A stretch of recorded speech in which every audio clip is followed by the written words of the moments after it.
from Sarah Bright Fly Fishing Guide Service. I've been teaching, guiding, writing, and lecturing on fly fishing since 1982. Well, let's get to this week's fly fishing report. Well, it's fall and we're finally seeing everything settle down, and that means fly fishing's just been good. Streams are clearing up, they're at a flow that we can handle and do stuff. So let's start talking about the fishing. Upper Owens River, lots of juvenile brown and rainbow trout to be caught. They're feeding on mayflies, midges, and caddis flies.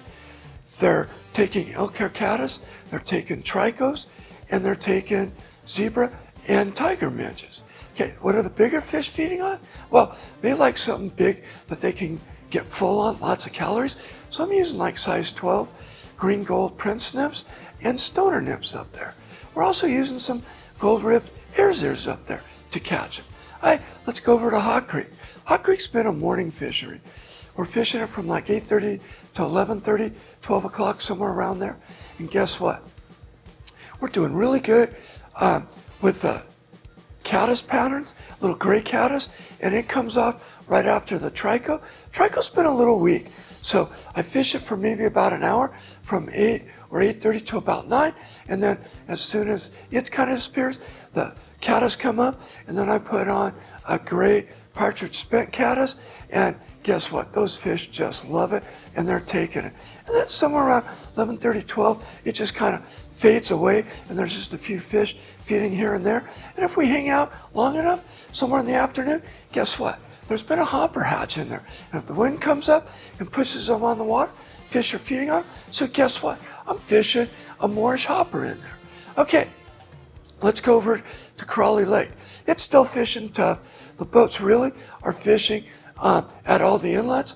So they're in Whiskey Bay, they're in Hilton Bay, they're over where the McGee Creek comes in, they're up in the North Arm where the Upper Owens comes in, and they're over in the Crooked Creek Arm.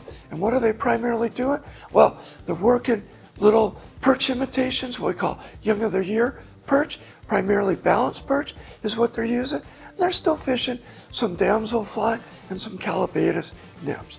One of the tricks I like using is use a streamer like the balanced perch or a matuka, and 15 to 20 inches above it, put on a prince nymph, and both flies catch a lot of fish. Okay, let's head down the hill. Lower Owens River. Well, it's back up to 400 CFS, and guess what?